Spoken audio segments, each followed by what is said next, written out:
Alhamdulillahi Rabbil Alamin. Wassalatu wassalamu ala ashrafil anbiya'i wal mursalin. Wa ala alihi wa sahbihi ajma'in. Subhanaka la ilma lana illa ma 'allamtana innaka antal alimul hakim. Wa la hawla wa la quwwata illa billahil aliyyil azim. Amma ba'd. Alhamdulillah. Bersyukur kita kehadrat Allah Subhanahu wa taala kerana malam ini Isnin 17 November tahun 2025 kita masih lagi diberi peluang oleh Allah Subhanahu Wa Taala untuk bersama-sama dalam majlis ilmu dan sama-sama kita menghayati tentang kitab yang berkaitan dengan adab orang Islam. Sekarang kita masih lagi berada di bahagian adab bersafar ataupun adab bermusafir. Segala puji bagi Allah yang menjadikan musafir sebagai sebahagian daripada perjalanan hidup manusia. Sama ada untuk menuntut ilmu, bekerja, menziarahi keluarga atau berdakwah di jalan Allah Subhanahu wa taala. Musafir bukan sekadar perpindahan jasad dari satu tempat ke satu tempat yang lain. Tetapi ia adalah perjalanan hati. Perjalanan hati kita, latihan jiwa kita, dan peluang untuk mendekatkan diri kepada Allah Subhanahu Wa Taala. Latihan hati kita dengan cara macam mana? Perjalanan yang jauh, suasana, mungkin jalan sibuk. Melatih diri kita untuk bersabar dan bertenang. Para ulama menyatakan bahawa musafir adalah satu keadaan yang menguji adab dan iman seseorang. Kerana di dalamnya ada yang merasai kepenatan, yang merasai kekurangan. Sebagai contohnya, tak ada duit, tak cukup duit, perjalanan yang begitu jauh, jam. Nak cari tempat makan pun susah. Kalau ada duit pun susah nak cari tempat makan. Kemudian ujian emosi dan suasana yang tidak dijangka. Sebagai contohnya, dalam perjalanan yang jauh, tiba-tiba banjir. Sebagai contohnya nak balik Kota Baru. Dan ada pernah terjadi seseorang itu terpaksa bermalam di rumah Ana. Worih lah. Dia nak balik Kota Baru, tiba-tiba sakut jam. Terpaksa bermalam dulu, esok baru berlepas. Maksudnya bertolak balik Kota Baru. Masih kita tak jangka di segi perjalanan musafir. Walau bagaimanapun, sama-sama lah kita doa dalam perjalanan semuanya selamat dalam musafir. Itulah yang dikaitkan dengan suasana yang tidak dijangka. Justru, Islam mengajar kita adab-adab bermusafir supaya perjalanan itu diberkati. Maksudnya kita musafir, kita kena serah diri kepada Allah. Kita kena bertawakal. Di samping kita berdoa supaya perjalanan kita selamat. Supaya perjalanan kita mendapat keberkatan daripada Allah Subhanahu Wa Taala. Itulah yang kita harapkan. Maksudnya kita berkata harap di mana kita berada. Dalam musafir atau kita bermukim, bermustautin. Kita semuanya bergantung harap kepada Allah Subhanahu Wa Taala. Semoga dijauhkan daripada mudarat dan diberi ganjaran oleh Allah melalui kita bertenang dan kita berserah diri, bertawakal. Mudah-mudahan semuanya mendapat keberkatan dalam kehidupan. Rasulullah SAW sendiri adalah insan yang banyak bermusafir. Dan baginda telah menunjukkan contoh lengkap bagaimana seorang mukmin menjaga adab sebelum musafir, semasa dan selepas musafir. Jadi diajar oleh Rasulullah SAW masa nak musafir, apa yang perlu kita baca doa, apa yang perlu kita doakan kepada orang yang kita nak tinggalkan mereka. Jadi semuanya diajar oleh Rasulullah SAW. Dan begitu juga doa-doa yang banyaklah. InsyaAllah kita akan lalui, maksudnya akan becek, akan sentuh dengan doa-doa yang perlu dibaca semasa musafir ataupun semasa nak meninggalkan kampung halaman. Adab bermusafir sebelum meninggalkan rumah, antaranya menyediakan bekalan halal. Sebelum musafir, cari makanan yang halal, yang ada halal. Pastikan semuanya perkara-perkara yang kita meyakini perkara tersebut adalah halal. Sebelum keluar, pastikan bekalan makanan, wang ataupun duit dan semua peralatan yang dibawa adalah halal dari segi benda dan sumber harga. Maksudnya kalau duit tu bukan duit, sumber haram. sumber-sumber harga, maksudnya tidak ada syubhah ataupun tidak ada penipuan dan tidak ada kata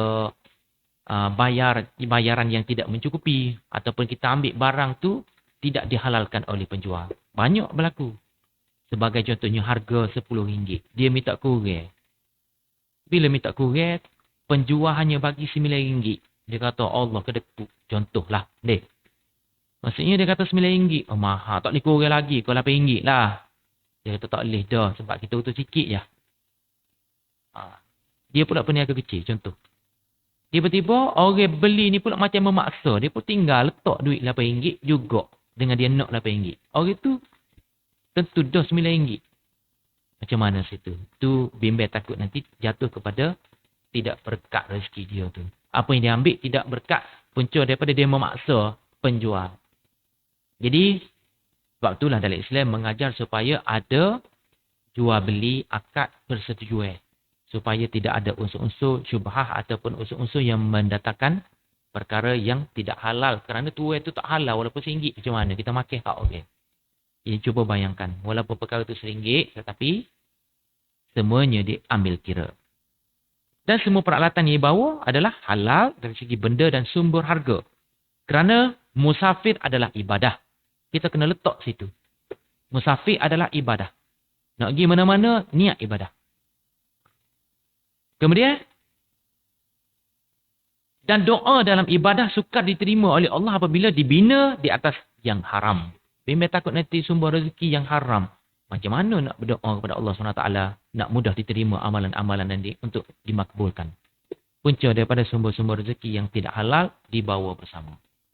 Rasulullah SAW bersabda tentang seorang lelaki yang bermusafir jauh tetapi makanannya haram. Minumannya haram. Pakaiannya haram. Maka bagaimana doanya akan dimakbulkan? Semuanya akan diambil kira. Esok lagu mana pula? Lo ni, dia makan makanan haram. Akhirat esok nak jawab di hadapan Allah lagu mana pula? Itulah yang perkara-perkara yang perlu dijaga. Sini kalau ikutkan hadisnya panjang. Tapi kita ambil berdasarkan kepada mukaddimah malam ni. Kiranya masuk di bahagian-bahagian tajuk. Kira akhir ni lah. Maksudnya kalau malam ni ada masuk masuk tajuk. Masih akan disentuh mengenai hadis tersebut. Iaitu yang berkaitan dengan hadis yang bermaksud daripada Abu Hurairah radhiyallahu anhu. Wahai sekalian manusia, sesungguhnya Allah itu maha baik. Dia tidak menerima melainkan yang baik sahaja. Dan sesungguhnya Allah telah memerintahkan orang-orang beriman dengan apa yang dia perintahkan kepada para rasul. Ia buat sesuatu yang baik, amar ma'ruf, nahi munkar. Allah Subhanahu Wa Taala berfirman, wahai para rasul, makanlah daripada makanan yang baik-baik dan kerjakanlah amalan soleh. Maksudnya Allah Subhanahu Wa Taala perintahkan kepada rasul-rasul yang diutuskan oleh Allah Subhanahu Wa Taala supaya makan makanan yang baik-baik. Begitu juga rasul, nabi-nabi terdahulu juga mengajar umat-umat mereka termasuk dengan Nabi Muhammad mengajar umat-umatnya supaya apa dia? Makan makanan yang baik-baik. Halal dan tayyiban. Halal lagi baik. Itulah perkara yang perlu kita hayati, perlu kita amalkan. Kerana yang makanan tu masuk dalam perut kita. Kita yang tanggung. Jadi jangan pandang remeh tentang perkara-perkara yang syubhah dan sebagainya. Sambungan berdasarkan kepada firman Allah yang bermaksud iaitu sesungguhnya aku maha mengetahui apa yang kamu kerjakan. Semuanya diketahui oleh Allah Subhanahu Wa Taala. Terhadap amalan-amalan, perbuatan, makanan, pemakanan, minuman, semuanya diketahui oleh Allah Subhanahu Wa Taala terhadap apa yang dilakukan. Yang ini diambil daripada surah Al-Mu'minun ayat yang ke-51. Dan Allah berfirman, maksudnya ini disatukan daripada hadis dan diambil daripada ayat suci Al-Quran. Wahai orang-orang yang beriman, makanlah daripada rezeki yang baik-baik yang telah kami kurniakan kepada kamu. Di sini Allah Subhanahu Wa Taala berfirman supaya kita umat manusia, umat Nabi Muhammad SAW supaya makan makanan yang baik-baik. Supaya tidak mengambil hak orang lain, menjaga hak orang lain bila diamanahkan, maksudnya tidak menggunakan bila diamanahkan. Pulangkan balik kiranya tidak mampu untuk menjaga dan menguruskan, terutama semasa nak musafir. Berdasarkan kepada ayat ini adalah surah Al-Baqarah ayat yang ke-172. Kemudian Nabi SAW menceritakan tentang seorang lelaki yang musafir jauh, rambutnya kusut masai, dan tubuhnya berdebu. Dia mengangkat tangannya ke langit berdoa, wahai Tuhanku, wahai Tuhanku. Sedangkan makanannya haram, minumannya haram, pakaiannya haram, dan dia dibesarkan dengan perkara haram.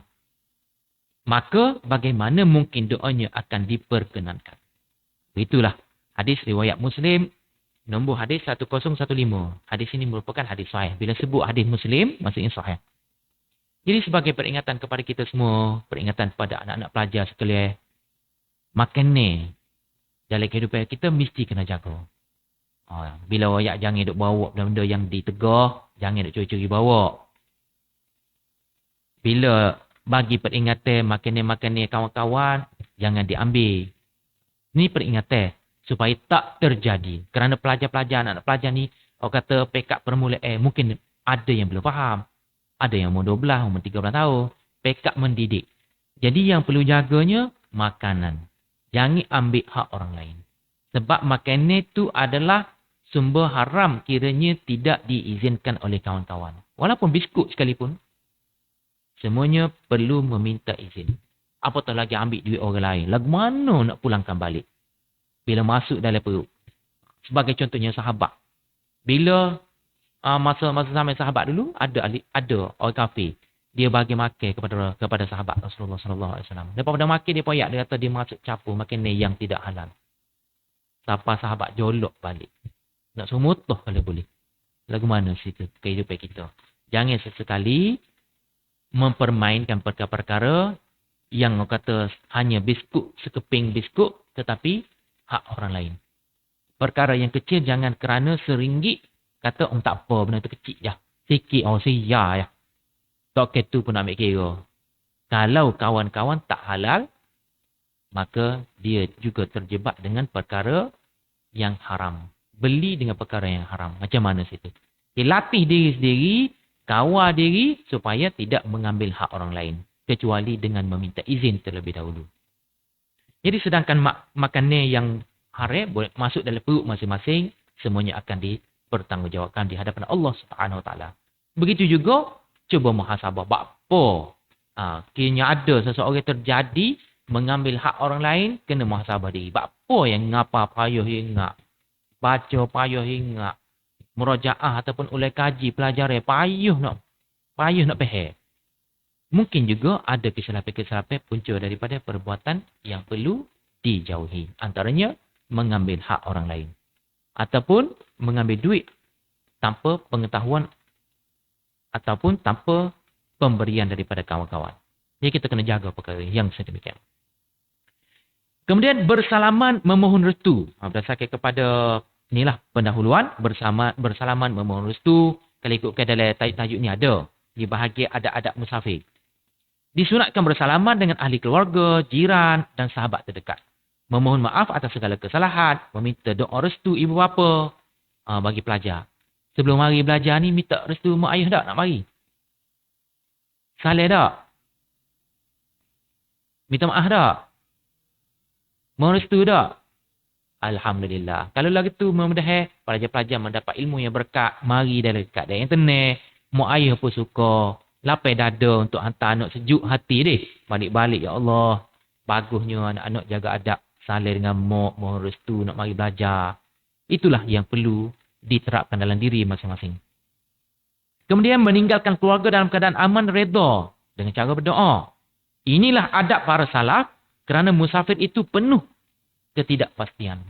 Sebabnya, apa yang dilakukan oleh para salaf sebab perjalanan mereka jauh, naik kenderaan, naik utar dan sebagainya. Begitu juga zaman kita ni. Sebagai contoh, naik kapal terbang yang terhempas, meninggal dunia. Naik helikopter, terhempas, meninggal dunia. Begitu juga orang yang musafir, pergi haji, meninggal di sana. Tak jumpa lagi dengan keluarga. Jadi, itulah yang diajar. Islam mengajar supaya memohon maaf, minta halal perkara-perkara yang ialah minta halal dengan kawan-kawan, makanan-makanan ataupun perkara-perkara yang diamanahkan itu perlu dipulangkan. Kalau kawan-kawan ya tak apa, kata maksudnya saya percaya pada keluarga, anak-anak ada, semuanya saya percaya, saya kenal mereka. Jadi bergantung kepada budi bicara dan perbincangan yang baik. Kemudian ikhtiar memilih kawan musafir. Nak musafir kena sepilih saya hak dipercayai. Antaranya berakhlak baik, menjaga solat, amanah dan perjalanan, tidak menyusahkan dan boleh saling tolong-menolong. Sebab ada juga yang perkara-perkara tersebut maksudnya kena cari kawan-kawan yang memilih kawan musafir yang amanah yang baik. Sebab ada juga berlaku di kalangan pelajar yang berada di luar negara. Janji pergi pakak pergi umrah sama-sama. Tiba-tiba dia menukar ke tarikh perjalanan musafir balik ke tempat dia belajar. Di universiti dia belajar tu. Tiba-tiba kawan dia ni sore-sore terpengah-pengah nak balik. Mari. Tempat dia belajar, duk siap-siap, tengok-tengok saya 2 orang lagi, dia pergi 3 orang, ubah tarikh siap-siap tanpa pengetahuan saya dia. Bila siapa masa nak balik, tengok saya dia relax. Dia duk kemah-kemah sibuk nak nyimpan-nyimpan barang nak balik di tempat dia belajar. Tiba-tiba yang menyedihkan dia, ya kami dah ubah tarikh. Jadi awak balik dulu. Macam mana cabaran dia nak hadapi? Sedekah pergi sama-sama. Jadi sebagai pengajaran dapat ingatan kepada kita, jangan buat lagu tu. Susah, biar susah belaka. Senang, biar senang belaka. Nak ubah tarikh, nak buat keputusan, mesti berbincang sama-sama. Sebab pergi sama-sama, biarlah balik bersama-sama. Supaya semua pulang dalam keadaan yang selamat. Jangan buat lagi tu deh. Agak-agak pelajar boleh jaga amanah bila bersama. Sebab itulah kita kena ikhtiar memilih kawan musafir yang kita boleh dipercayai. Tidak menyusahkan dan boleh saling tolong-menolong. Kerana bahaya musafir seorang diri, tambah pula pada waktu malam. Jauh pula. Lagu mana nak musafir? Kalau dari perjalanan musafir sore-sore nak tinggal beg, ada banyak kes kan. Dia masuk dadah dan sebagainya. Nak pergi toilet tak tengok, dia nak musafir. Bila dia scan dia, bagi dia tiba-tiba ada dadah lagu mana. Itulah antara sebab Islam dah ajar dah lagu mana cara musafir, mesti kena cari saya yang boleh dipercayai. Begitulah dari kehidupan kita. Kemudian, jangan cepat percaya pula. Orang suruh bawa beg. Jangan cepat percaya nak tolong tengok ada orang tu. Dia bagi dia banyak. Bila takut ada benda-benda yang berbahaya dalam tu. Jadi jangan mudah nak tolong. Tapi kita kena pastikan sesuatu yang terjamin selamat. Baru kita boleh tolong. Dia kena yakin. Kena cek dulu.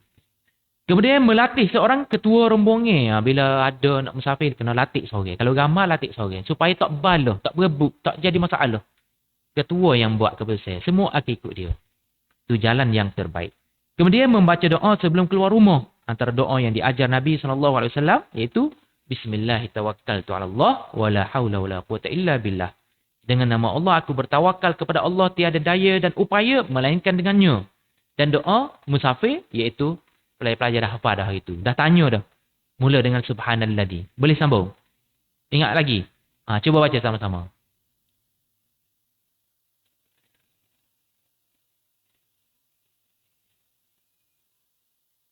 Wa inna ila rabbina lamunqalibun. Alhamdulillah. Jadi pelajar-pelajar latih diri baca doa sebelum bermusafir. Masa naik kenderaan baca doa untuk selamat diri masing-masing dan selamat diri kita semua, insya-Allah. Jadi sekarang ni kita sambung muka surat 190 berkaitan dengan adapun adab-adab musafir. Adapun adab-adab musafir. Pelajar-pelajar sila lihat muka surat nombor 1, muka surat 190, iaitu nombor 1, adapun adab-adab musafir ialah sebelum memulakan perjalanan meninggalkan rumah dan kampung, sayugialah diselesaikan segala amanah dan hak-hak orang. Kerana dalam bermusafir dan berjalan jauh, kadangkala bertemu dengan mati. Tadi mukadimah harian pun dah sebut dah. Iaitu ada yang pergi haji, meninggal dunia di sana dan dikebumikan di sana. Itulah yang perlu dijaga tentang amanah dan hak-hak orang bila diambil. Bila orang amanahkan. Apa yang berkaitan dengan menyelesaikan amanah dan hak orang sebelum musafir, sebelum seseorang melangkah keluar dari rumah atau kampung untuk bermusafir. Sebelum keluar, apakah tindakan yang perlu dilakukan? Apa yang perlu diamal? Apa yang perlu dibuat? Jadi Islam menekankan tanggungjawab menyelesaikan segala amanah. Kalau amanah yang diberi, pulangkan balik kepada dia. Nak musafir sebab tak tahu apa terjadi. Kecuali dia ayat tak apa, masih tinggal di rumah awak. Sebab saya yakin keluarga awak pun orang-orang yang baik-baik. Tak apalah gitu deh. Sebab yakin keluarga dia pun memang seorang yang amanah. Kemudian kalau ada hutang, selesaikan hutang. Dan hak manusia. Hak sesama manusia. Hak siapa? Maksudnya ambil pinjam, kena pulangkan balik. Jangan pinjam siapa duduk pinjam di situ. Siapa kau bila-bila. Pulangkan. Itu merupakan hak kawan. Hak manusia yang lain. Ini kerana hak-hak tersebut tidak digugurkan hanya kerana seseorang berpergian. Maksudnya kalau dia tu bermusafir, tak gugur. Siapa ada salah seorang daripada sahabat, dia nak pergi berjuang dan berjihad di jalan Allah Subhanahu Wa Taala. Dia rasa amanah. Dia jumpa orang yang dia minta hutang. Yang dia pinjam hutang tu. Dia kata dia nak pergi berjihad, boleh ke tak? Dengan sebab dia ada hutang dengan awak. Dia ada hutang dengan seseorang tu. Sampai gitu. Raya amanahnya dia nak pergi berjihad di jalan Allah SWT pun, dia minta izin terlebih dahulu sebab dia ada hutang. Bimbang takut nanti dia gugur syahid pun tak masuk syurga. Punca daripada hutang yang tidak dihalalkan. Jadi pergi jumpa dulu. Jadi sini sambungnya, bahkan ia terus ditanggung hingga disoal di hadapan Allah SWT. Sebab hutang akan dipersoalkan. Seseorang itu ditanggung. Kiranya seseorang yang meninggal dunia, ada hutang, ada saka, jangan cepat bayar saka. Selesaikan hutang mak ayah dulu. Barulah selesaikan harta pusaka tersebut. Sebab nyayalah. Di akhirat nanti, siapa nak tanggung? Mak ayah. Anak-anak tak bayar, tak menyelesaikan hutang pula. Jadi, kena ada orang yang bertanggungjawab. Misalnya kata anak royak, tak apa. Mak pergi dengan tenang, ayah pergi dengan tenang. Dia akan memikul hutang itu. Jadi, lepaslah. Selesailah mak ayah dia. Sebab, hutang tu diamanahkan oleh anak-anak. Ada yang sanggup untuk menyelesaikan hutang yang ditinggalkan. Kiranya ada harta. Mak ayah ada harta. Jangan cepat bagi saka. Selesaikan hutang mak ayah dulu. Barulah tu dikira sebagai pusaka. Sebakinya selepas selesai hutang. Barulah dikira pusaka. Jadi kena pahal situ. Janganlah pula, peluang dah ni, kata mak ayah tinggal ni. Ada juga pasal lagi tu. Jadi kena jaga. Kemudian, musafir mengandungi risiko kehilangan nyawa. Perjalanan jauh. Sejak zaman dahulu hingga kini sentiasa mempunyai risiko. Iaitu kemalangan. Ini tak jauh lah daripada perkara yang sedemikian. Sebagai contoh nak balik raya, ada kemalangan. Musafir. Kesakitan mendadak, ada juga tiba-tiba. Duduk jauh, sakit. Kemudian kehilangan. Sesak dan sebagainya. Ada juga terjadi kematian. Kerana itulah para ulama menekankan bahawa sebelum keluar, seseorang harus menguruskan semua perkara yang tertangguh. Itu merupakan amanah dia. Supaya tidak membawa dosa atau beban ke akhirat. Kecuali ada orang sanggup. Kemudian hak manusia. Hukukul ibad. Hak manusia. Hak sama manusia ni tidak diampunkan melainkan setelah ditunaikan. Tak diampunkan. Melainkan ditunaikan. Jangan pandang remeh. RM10, RM20 ambil hak orang lain pun semuanya diambil kira. Jangan sebab RM20 tergantung tak masuk syurga. Kena jaga perkara sedemikian. Hak manusia sangat berat kedudukannya.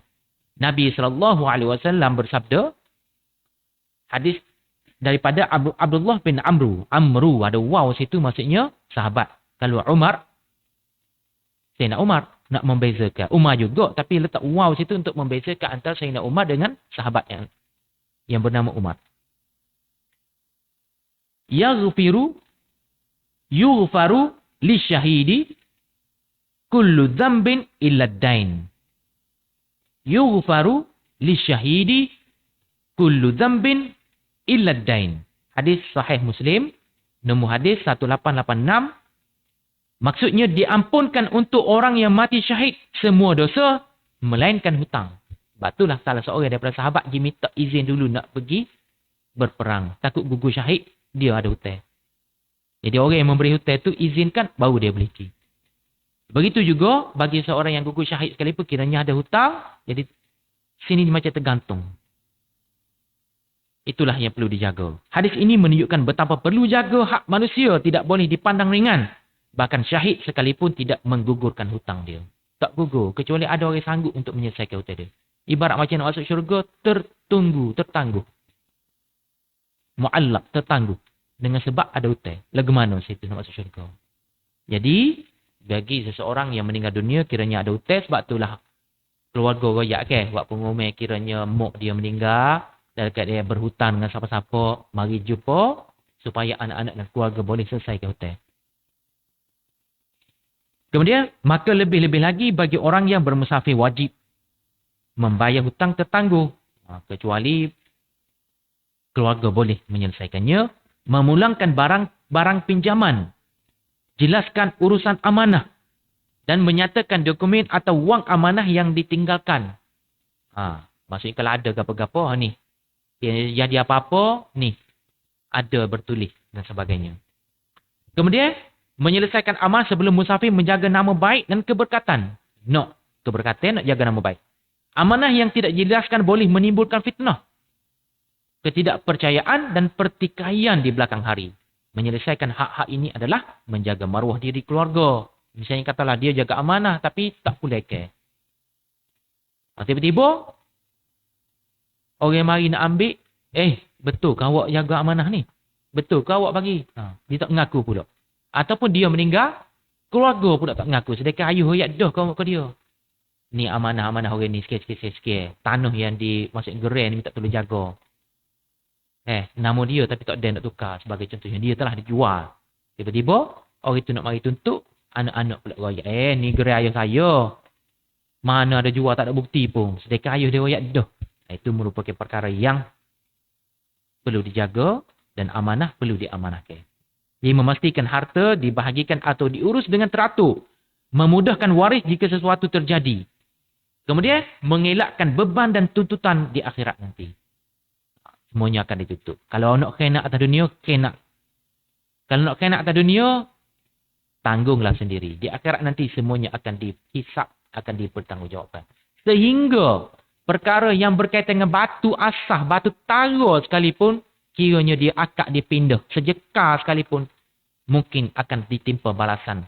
Sebanyak mana dia buat dan dilakukan, bimbang takut nanti kubur dia tu akan disempitkan oleh Allah SWT punca daripada tanah yang sejengkal itu. Batu tara diambil dan dialih. Ataupun pokok ditanam atas dasar, letak batu sepadan. Sedangkan pokok tu dah masuk tanah orang lain. Dah masuk tanah jiran. Jadi kena jaga. Jangan pandang remeh lah. Batu sejekar itu gak ambil. Apa salahnya? Jangan kira. Jekar pun semuanya akan ditimpa azab oleh Allah Subhanahu Wa Taala. Jadi sekarang ni, apa yang perlu dijaga? Mesti amanah dan jujur dalam melaksanakan apa yang dipertanggungjawabkan. Ini berlaku walaupun seorang itu mati semasa bersafir sekalipun. Kemudian menjadikan musafir lebih tenang dan diridai Allah Subhanahu Wa Taala. Orang yang menyelesaikan amanah sebelum musafir akan merasakan hati lapang. Sebab apa? Sebab dia dah selesaikan amanah tanggungjawab dia. Perjalanan lebih tenang. Doa lebih mudah diterima. Sebab dilaksanakan, dia jaga amanah dia. Rasulullah SAW bersabda bahawa doa musafir itu mustajab dan keberkatan doa itu lebih kuat bila hati bersih daripada dosa sesama manusia. Kena jaga perkara tersebut. Rasulullah SAW sebut dah tadi. Macam ada seorang itu, macam kusuk basah dia. Makan yang haram. Jadi doa dia macam mana nak diterimakan oleh Allah Subhanahu Wa Taala. Siapa yang mengambil hak orang, walau sedikit tanpa redha ataupun tanpa diselesaikan, ia akan menjadi tuntutan pada akhirat dalam bentuk pahala dipindahkan kepada bimbang takut nanti. Takut pahala tu boleh kau orang lain deh. Punca daripada khianat dan sebagainya. Kemudian dia buat fitnah. Kemudian dia pula tak jaga amanah sebagai contohnya. Apa dia? Tak berlaku macam yang dia buat fitnah deh. Orang tu, orang ni. Jadi pahala bimbang takut nanti dipindahkan kepada orang yang dizalimi. Orang yang kena buat zalim ni, mustajab doa. Kemudian bimbang takut nanti orang yang dizalimi ni dapat pahala dia. Bila dia tak cukup, maksudnya pahala dia tu kurang, dia akan ambil orang yang buat zalim ke dia. Orang buat kena dia. Takut nanti dapat di akhirat nanti orang tu pula jadi kering. Pahala dia diambil oleh orang yang dizalimi itu. Sebagai contohnya fitnah. Buat kena, buat nyayo dan sebagainya. Memburuk ke orang itu sedekah dia tak buat pun. Kemudian, menjadikan musafir lebih tenang dan diredai Allah Subhanahu Wa Taala. Yang perlu dijaga iaitu mudah-mudahan perjalanan lebih tenang, mendapat keberkatan dalam musafir. Kemudian yang lain, bentuk penyelesaian amanah sebelum musafir antara perkara yang patut dilakukan secara praktikal, melangsaikan hutang atau memaklumkan jadual bayar. Melangsaikan hutang atau memaklumkan jadual bayar. Ataupun kalau dia tak nak melangsaikan hutang dengan sebab dia tak mampu lagi, tapi dia ada musafir sebabkan ada hajat keluarga, dia catat dan maklumkan kepada keluarganya. Maksudnya kalau dia meninggal, minta tolong selesai hutang dia dulu, ada tanah, maksudnya jual tanah tu. Kemudian selesaikan hutang dia terlebih dahulu, barulah bagi saka. Maksudnya biar bertulis ataupun pesan wasiat kepada orang yang diamanahkan itu. Itulah jalan penyelesaian sebab koyak mulut kadang tak ingat deh. Kalau bertulis tu lebih baik. Kemudian yang lain, ada juga yang berlaku, mereka sebelum mereka mempunyai harta, mereka pergi kepada peguam selalu. Ada lagi tu, betul? Okay. Ada yang berlaku, mereka pergi kepada peguam. Sebagai contohnya, dia dah wakaf ke satu luk tanah. Dia dah wakaf dia, dah kepada mana-mana madrasah ataupun sekolah. Dia maklum dah kepada sekolah tu. Maksudnya, tanah dia, gerai dia, rumah dia tu telah pun diwakaf ke. Bimbang takut nanti anak tidak amanah.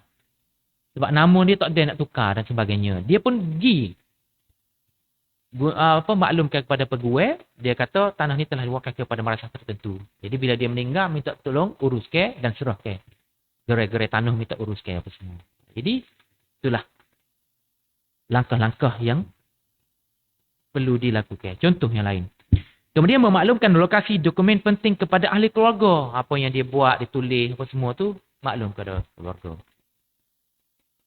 Seterusnya, menulis wasiat ringkas. Terutama jika ada harta atau tanggungan. Kalau wasiat nak bagi kepada orang tu, tak boleh lah. Maksudnya, wasiat, misalnya kata wasiat kepada anak angkat. Nak bagi rumah banglo, contohnya. Jadi, kalau anak-anak tak restu, macam mana? Jadi, kena pada faraid dan sebagainya. Kecuali dia bagi pemberian dalam masa hidup dia. Ataupun dah tukar ke gerai, siap-siap deh. Itu cerita lain, pemberian dalam masa hidup. Kata heboh dan sebagainya. Jadi, kita bukan berbicara pasal pesaka malam ni. Cuma nak royak sebagai seorang yang amanah dalam tanggungjawab dia.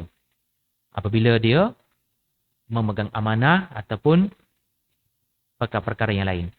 Kemudian, meminta halal dan maaf daripada orang yang pernah kita sakiti.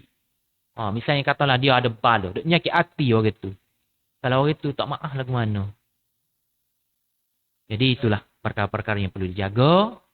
Kemudian menyerahkan amanah kerja atau tugas kepada orang yang menggantikannya. Jadi sepanjang dia tak ada amanah ke.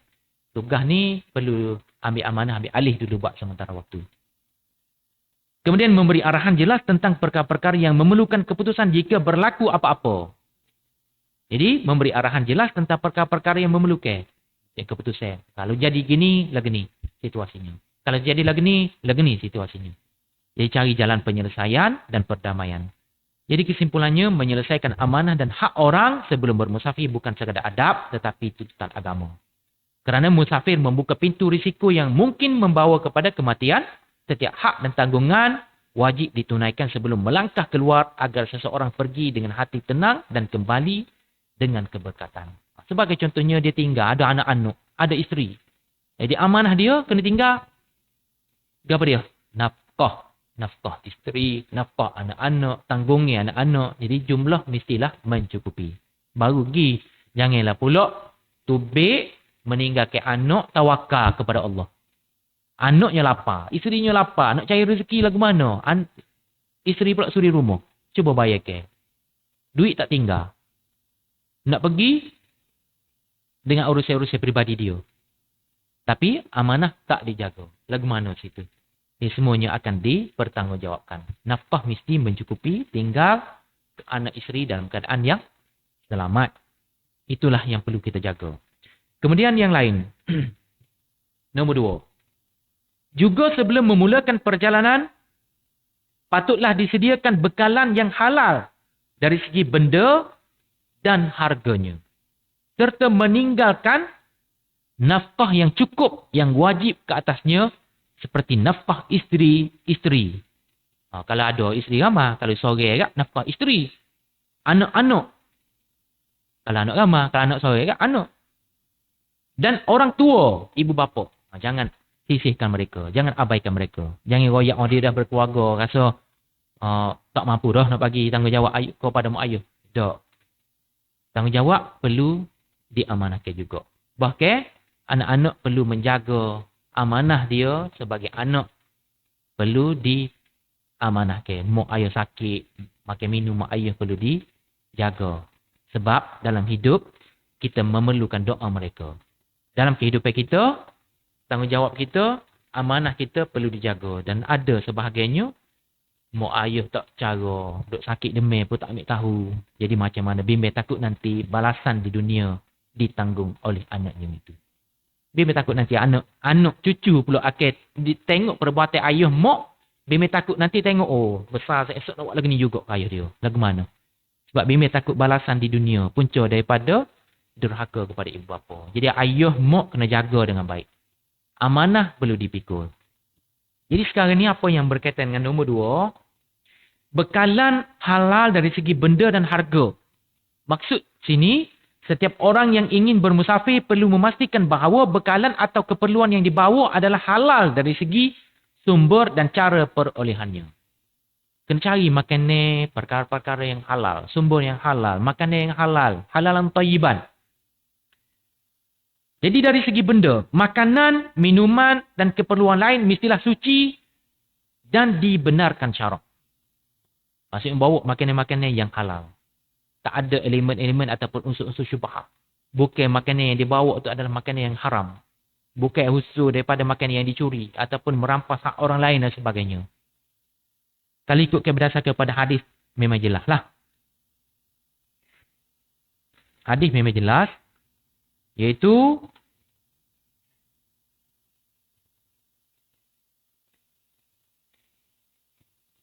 berdasarkan kepada hadis yang diriwayatkan oleh Abu Hurairah. Ayyuhan nas, innallaha tayyibun la yaqbalu illa tayyiban. Wa innallaha amara al-mu'minin bima amara bihil al-mursalin. Itulah berdasarkan kepada hadis Rasulullah sallallahu alaihi wasallam daripada Abu Hurairah, wahai sekalian manusia, sesungguhnya Allah itu Maha baik. Dia tidak menerima melainkan yang baik saja. Dan sesungguhnya Allah telah memerintahkan orang-orang beriman dengan apa yang dia perintahkan kepada para rasul.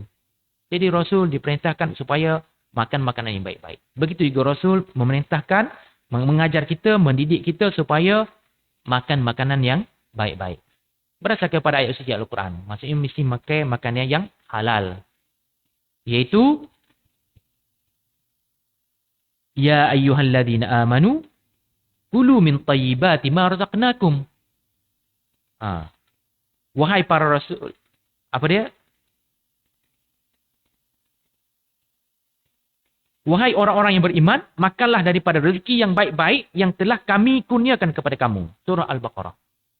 Jadi kena jaga situ berdasarkan kepada pemakanan. Ayat Quran pun jelas dah memberi peringatan kepada kita semua. Dan seterusnya,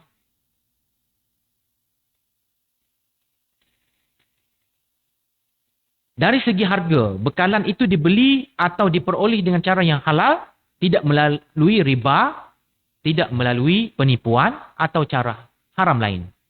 Maksudnya bawa tu hanya duit riba saja. Dia banyak tapi bawa duit riba nak belanja. Kemudian melalui penipuan. Bawa duit hasil daripada penipuan dan sebagainya. Banyaklah ni berlaku deh, scammer. Tanggunglah di hadapan Allah Subhanahu Wa Taala kelak. Kemudian meninggalkan nafkah yang cukup. Maksud sebelum meninggalkan rumah, seseorang perlu memastikan bahawa tanggungjawab keuangan atau nafkah terhadap ahli keluarga telah disediakan. Berdasarkan kepada petikan ini, nafkah siapa? nafkah termasuk untuk nafkah isteri. Keperluan harian isteri termasuk makan dan keperluan lain. Duit belanja yang merupakan nafkah untuk beli barang-barang dapur dan sebagainya. Kemudian nafkah anak-anak, keperluan pendidikan. Makanan, pakaian dan keperluan asas lain. Contohnya nafkah kepada dia. Nafkah anak-anak belajar, peluang untuk mencari ilmu. Jadi belanja-belanja bulan ni itu pun dikira sebagai nafkah anak-anak. Hikmah ini, nafkah yang lain pula adalah nafkah ibu bapa atau orang tua yang merupakan sokongan keuangan dan keperluan hidup mereka yang menjadi tanggungjawab anak yang soleh. Bila mak dah tak cakap nak kerja dah, ayah pun tak cakap nak kerja, jadi tanggungjawab anak lah pula yang mengambil alih untuk memberi nafkah, memberi tanggungjawab makan minum yang perlu diuruskan kepada ibu bapa mereka. Janganlah pula menganggap mak ni menyusahkan. Janganlah pula menganggap mak menjadi hamba di rumah anaknya sendiri. Dengan cara lagu mana? Mak ni tak cekak dah. Mak pun pecing dah. Jadi masa untuk dia beribadat. Tapi dipaksa untuk menjaga anak-anak. Itu dikira sebagai hamba tu. Kena jaga situ. Jangan dijadikan mak sebagai hamba. Jadi tanggungjawab anak kena pandai lah. Seperti mana mak tidak mak dulu jaga sendiri anak. Jadi anak-anak pun kena pandai lah. Kalau anak bekerja, cari orang gaji, pembantu. Supaya tidak membebankan ibu bapa. Jadi peluang untuk maknya untuk beribadat dah. Dah dia tua, tak ekak dah. Masa dah anak besar-besar, jadi peluang lah untuk mak jaga. Untuk menguruskan ibadat dia pula. Jadi sini jangan tersilap faham. Jadi atas dasar mak nak jaga cucu, tu cerita lain. Maksud mak sendiri memang nak minat ke cucu. Memang dia minat kepada anak-anak. Minat kepada anak-anak kecil. Dia sendiri suka rela nak jaga. Tu cerita lain. Tapi kalaulah mengarah ke mak supaya jaga anak. Bila anak terjatuh, sembel, luka sikit, marah ke mak. Mak ni tak pernah jaga anak. Jadi kena sedar kata-kata dia tu. Kena sedar. Sebab apa? Siapa hak jaga dia masa dia kecil? Mak dia. Sebab apa dia pula kata kepada mak tak pandai jaga cucu pula? Sedangkan dia dibesarkan dengan mak dia tu. Jadi kena jaga adab dengan mak, adab dengan anak, perlu jaga juga. Jadi termasuk nafkah isteri, jadi kita beralih kepada nafkah tadi, nafkah isteri, nafkah anak-anak. Jadi memberi sumbangan dari sudut keuangan kepada ibu bapa ataupun orang tua mereka. Sokongan keuangan dan keperluan hidup mereka yang menjadi tanggungjawab anak soleh solehah. Jadi hikmah ini memastikan bahawa perjalanan tidak menimbulkan kesusahan atau pengabaian terhadap kewajipan yang Allah tetapkan. Sebelum lagi maklum dulu kepada mak ayah, minta maaf ataupun royak nak pergi mana-mana. Jadi ziarah ibu bapa dan berbakti kepada mereka. Ia juga menunjukkan sikap amanah dan tanggungjawab. Yang seterusnya kaitan dengan adab bermusafir dalam Islam, iaitu Islam menekankan persiapan sebelum bermusafir supaya perjalanan tidak menjadi punca masalah ataupun dosa. Niat yang baik, niat yang betul. Perjalanan yang baik untuk dikira sebagai ibadah juga. Persiapan ini bukan sahaja fizikal, bekalan, tetapi juga sosial dan spiritual. Menyelesaikan tanggungjawab terhadap keluarga. Tadi nafkah dan sebagainya.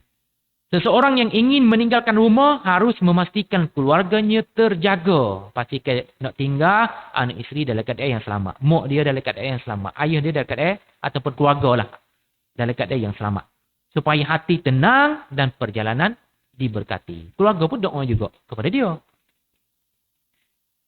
Jadi perkara ini menekankan bahawa perjalanan yang diberkati dan selamat bukan sekadar berpindah dari suatu tempat ke tempat yang lain, tetapi memerlukan persiapan menyeluruh. Bekalan halal untuk diri sendiri. Kemudian, memastikan tanggungjawab terhadap keluarga telah diselesaikan. Inilah yang mencerminkan prinsip amanah sebelum meninggalkan rumah. Dan seorang yang bertanggungjawab serta keberkatan yang perlu dijaga seperti mana yang diajar dalam Islam. Maksudnya daripada perkara-perkara yang kecil kepada perkara-perkara yang besar. Amanah perlu diamanahkan. Perkara yang tanggungjawab perlu dipertanggungjawabkan. Jadi semua perkara akan dinilai oleh Allah Subhanahu Wa Taala. InsyaAllah kita akan sambung pada minggu hadapan. Nombor 3 iaitu bersalaman. Mengucap selamat tinggal kepada keluarga, kaum kerabat. Mudah-mudahan Mudah-mudahan apa? Kita mendapat keberkatan daripada Allah Subhanahu Wa Taala. Itu saja. Wabillahi taufiq wal hidayah. Wassalamualaikum warahmatullahi wabarakatuh.